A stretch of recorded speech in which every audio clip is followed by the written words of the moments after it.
आपका वोट, आपकी ताकत। वोट जरूर डालें। इलेक्शन से जुड़ी हर खबर तक ऐप पर डाउनलोड कीजिए तक ऐप। नमस्कार, राम राम। मेरा नाम है सोनिया सत्यानीता और आप देखना शुरू कर चुके हैं हरियाणा तक। लोकतंत्र की सबसे छोटी इकाई गांव की सरकार फरवरी 2021 से ही भंग हो चुकी है।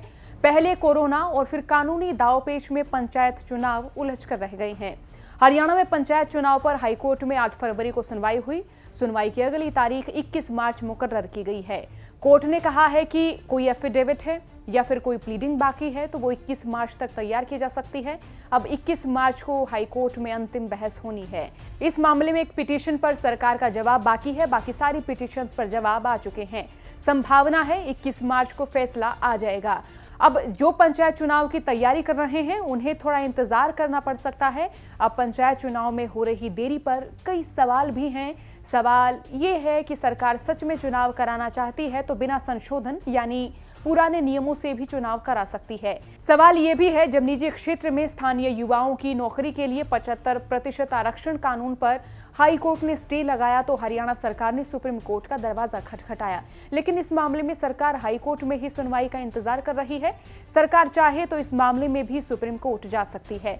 सवाल ये भी बना हुआ है कि सरकार को चुनाव कराने की जल्दी भी है तो पुराने पैटर्न पर चुनाव क्यों नहीं करा रही है। बीती सुनवाई के दौरान कोर्ट का रुख रहा कि जल्दी बहस हो ताकि चुनाव का फैसला जल्द से जल्द आ सके।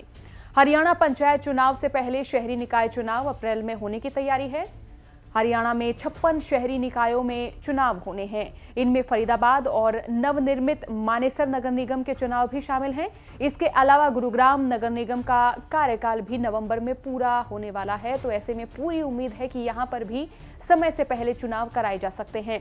53 नगर परिषद और नगर पालिकाओं का कार्यकाल जून में ही पूरा हो चुका है और ये सभी शहरी निकाय फिलहाल प्रशासकों के हवाले हैं। तो वही मेयरों की तर्ज पर नगर परिषदों और नगर पालिकाओं के चेयरमैन का चुनाव प्रत्यक्ष मतदान के जरिए होना है। भाजपा ने संबंधित निकायों में अपने कार्यकर्ताओं को 11 फरवरी तक माइक्रो डोनेशन ड्राइव चलाने का निर्देश दिया। पार्टी के स्थानीय कार्यकर्ता हर घर जाकर चंदा जुटा रहे हैं। इससे जहां पार्टी कोष में धन आएगा तो वहीं स्थानीय निकायों के चुनाव से पहले उनका मन भी भांपा जा सकेगा।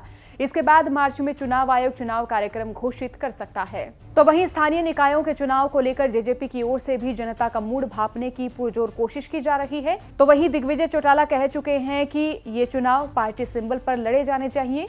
चूंकि प्रदेश में गठबंधन सरकार है, इसलिए निकाय चुनाव में गठबंधन का फैसला भी पार्टी का शीर्ष नेतृत्व ही करेगा।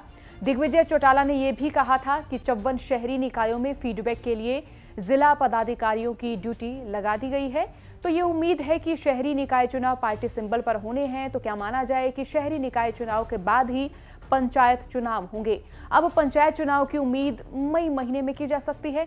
हालांकि मामला कोर्ट में काफी समय से लटका हुआ है। हरियाणा सरकार ने पंचायतों में महिलाओं को 50% आरक्षण का प्रावधान किया है और पिछड़ा वर्ग के लिए 8% आरक्षण की व्यवस्था की है, जिसे हाई कोर्ट में चुनौती दी गई है।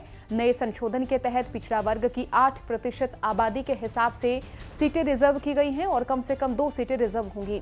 लेकिन जब इस व्यवस्था को जमीनी स्तर पर देखा गया तो 18 जिलों में ये फिट नहीं बैठता है, क्योंकि 8% के हिसाब से 18 जिलों में केवल एक ही सीट फिट बैठती है। याचिकाकर्ताओं का कहना है कि ये बिना किसी आंकड़े के इकट्ठा किया गया संशोधन है, क्योंकि 8% आबादी के हिसाब से केवल 6 जिलों में ही 2 सीटें बनती हैं और बीसीए वर्ग के लिए और महिलाओं के लिए तय किए गए आरक्षण में काफी खामियां हैं, काफी कानूनी कमियां हैं। तो वही पंचायती राज मंत्री देवेंद्र बबली ने कहा कि पंचायत चुनाव पर हमारी पूरी तैयारी है। कोर्ट का फैसला आते ही पंचायत चुनाव जल्द ही कराए जाएंगे। आपका पंचायत चुनाव के बारे में क्या सोचना है, क्या कहना, क्योंकि लगातार पंचायत चुनाव में देरी हो रही है। आप क्या सोचते हैं, हमें कमेंट कर जरूर बताएं। हरियाणा तक के फेसबुक पेज को लाइक करें, यूट्यूब चैनल को सब्सक्राइब करें। इसके साथ ही इंस्टाग्राम और ट्विटर पर हमें फॉलो करें। राम राम, नमस्कार।